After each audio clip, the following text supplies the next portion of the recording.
El derecho, una de las ciencias sociales que regula y estandariza a todos los que nos rodea bajo una misma ley, o constitución. Pero como tal, se preguntarán, ¿qué es el derecho en sí? Bueno, pues entonces sigan viendo y lo conocerán.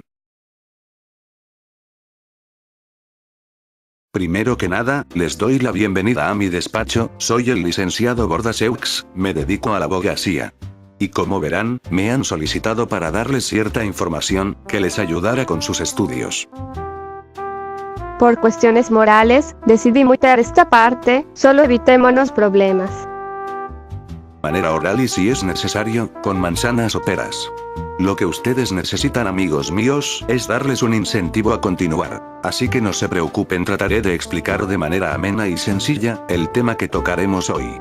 Pero primero pongámoslos en contexto. Espera, ya te vas muy campante, ¿por qué no promocionas otro de nuestros videos? Así, una disculpa, aquí les pondré en la pantalla otro de nuestros trabajos, en nuestro canal. Y esperemos que les ayudemos en otra cosa. Y la chica de fondo, es la doctora Merry, la psicóloga, del video de abajo. A lo que también yo, y ella participamos en el video de arriba, si tienes problemas de literatura o problemas de bullying, ahí están los links en la descripción. ¿Listo? ¿Feliz? Sí, Pi, ahora puedes continuar, pero recuerda, no te salgas del tema, si quieren saber más sobre esta área, tendrán que pedírnoslo. Recuerda, hay que hacernos desear. Como tú quieras, ahora empecemos. Para poder iniciar, y explicarles esto, necesito ponerlos al corriente con el tema que hablaremos hoy. Y empezaremos con una pregunta. ¿Qué es el derecho? Bueno, el derecho se define como una ciencia. Una ciencia social correctamente dicho. Porque constituye o se conforma de conocimientos ordenados, sistematizados, de carácter racional de los hechos o fenómenos sociales que tienen implicaciones jurídicas. En términos simples. Es un conjunto de normas jurídicas, creadas por el poder legislativo, para regular la conducta externa de los individuos, en la sociedad. Esto significa que tú como ciudadano o ciudadana, estás bajo una serie de restricciones que la ley indica y que el poder legislativo dicta para ti y para todos los que te rodean. Ya con esto dicho, no podrás salir golpeando con un bate a las demás personas, nada más porque hayas tenido un mal día. Como notarás también, esto aplica para todos sin excepciones. Y gracias a esto, hemos podido avanzar como sociedad a nivel cultural y social. Ahora, el tema que nos apaña, son las fuentes de derecho. Las fuentes de derecho, son todo aquello que produce el derecho. Bueno, eso suena algo raro. Pero esto es así. Las fuentes de derecho, se pueden clasificar por tres ramas, las reales, las históricas y las formales. Empecemos con el más sencillo. Las históricas. Cuando hablamos de fuentes históricas estamos hablando de cosas que ya pasaron y que tuvieron su auge en el pasado. Pero en cuanto al derecho, cuando hablamos de la historia tomamos en cuenta las normativas o leyes antiguas que ya han dejado de funcionar o ya no son vigentes en la actualidad. Un ejemplo de esto sería el Código de Hammurabi. El Código de Hammurabi, que es un pedazo de piedra en la que se hallan grabadas las 282 leyes que el rey Hammurabi dictó, pero que en sus propias palabras fue entregado a sus manos por el dios Shamash, el dios del sol y de la justicia. Otro más conocido, serían los 10 mandamientos, que según nos enseñan en los catecismos, en donde se proclaman las 10, entre comillas, las primeras leyes de la sociedad. Bueno, como notarán, estas leyes a pesar de ser caducas y ya no poseer vigencia, son las bases de nuestras constituciones y leyes actuales. Ahora pasemos a las reales. Son los factores o elementos que determinan el contenido de las normas apartándose de un proceso legislativo. Son también denominadas materiales, problemas que surgen en la realidad histórica de cada pueblo y que son regulados por el derecho. Son un reflejo de la realidad actual traducida en el respeto a las mismas.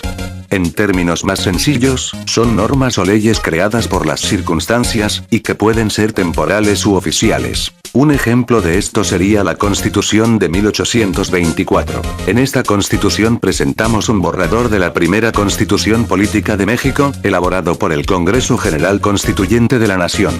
La rebelión del Plan de Casamata obligó a Agustín de Iturbide a reinstalar el Congreso. Para que se den una idea de esto. Es hacer leyes, para hacer modificaciones sociales de manera que se pueda subsistir en la región o en la sociedad en la que vive. Esto puede ser completamente ajeno en otros países.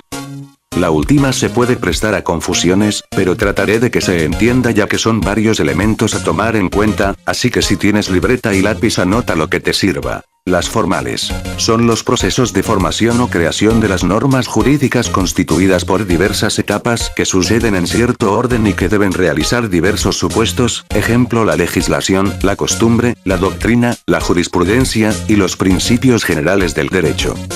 Como primer subtema la ley. Es la norma jurídica obligatoria y general dictada por poder legítimo para regular la conducta de los individuos o para establecer los órganos necesarios para el cumplimiento de sus fines. La ley es la primera y principal fuente del derecho, de la cual todas las demás son supletorias. Por eso sin duda se confunde con el derecho. Hay que tener en cuenta que la ley no es todo derecho, sino una parte de él. Un ejemplo, la venta de cocaína está penada por la ley prohíbe que una misma persona vote 2 veces en la misma elección, un hombre de bien nunca actúa de manera contraria a la ley. Aquellas acciones que violan la ley son penadas con distintos castigos según la naturaleza y la gravedad de la falta. Segundo subtema la costumbre. Es el uso implantado en una colectividad y considerado por esta como jurídicamente obligatorio. Es el derecho nacido consuetudinariamente. Es una fuente del derecho, representa una norma no escrita, que ha sido impuesta por el uso mediante la repetición de actos uniformes a lo largo del tiempo. Por ejemplo, la rutina que una persona sigue al levantarse y el orden en el que realiza estas actividades, por ejemplo, usar un despertador, el aseo personal, cómo vestirse, el desayuno, la ingesta de vitaminas o medicamentos, el ejercicio físico, los rezos o prácticas religiosas, etc. También pueden ser colectivos como la costumbre de felicitar a una persona cada año cuando cumple años o la costumbre de poner nombres y apellidos a las personas. Tercer subtema la jurisprudencia. Esta palabra tiene varias acepciones, ciencia del derecho es la más antigua. En la actualidad se denomina así a la interpretación que la autoridad judicial da ordinariamente a una ley. También puede decirse que es el conjunto de sentencias emanadas de los tribunales o doctrinas que contienen criterios sobre un problema jurídico, establecida por una pluralidad de sentencias concordes, es la misma justicia que se hace en forma colegiada acerca de 5 tesis, criterio constante y uniforme de aplicar al derecho. Ok, en términos más simplistas, son sentencias emitidas por los tribunales en temas similares a los que se plantean. Es la última de las fuentes del derecho y normalmente necesitas al menos 2 jurisprudencias o sentencias para hacer valer la ley o una nueva ley. Cuarto subtema la doctrina. Se da el nombre de doctrina a los estudios de carácter científico que los juristas realizan acerca del derecho, ya sea con el propósito puramente teórico de sistematización de sus preceptos, ya con la finalidad de interpretar sus normas y señalar las reglas de su aplicación. En términos más simplistas, que a falta de ley, lo siguiente es la doctrina. Tratados escritos por eruditos del derecho que dan solución a problemas cotidianos. No tiene fuerza obligatoria, y no se reconoce como fuente oficial del derecho en la mayoría de los sistemas jurídicos. Bueno, como notarán, ese fue el tema. Las fuentes del derecho. Ahora, ya que están un poco más empapados del tema, yo sugiero que sigan investigando por su cuenta o busquen la manera de continuar con este tema. Lo único que les hice fue darles puros significados, ya masticados con ejemplos ya mostrados. Ahora solo queda despedirme y espero haber ayudado un poco con este engorroso problema. ¿Tú crees que el derecho sea un tema difícil?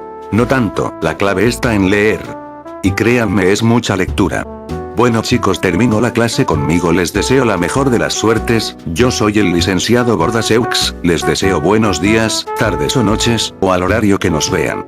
Adiós, cuídense.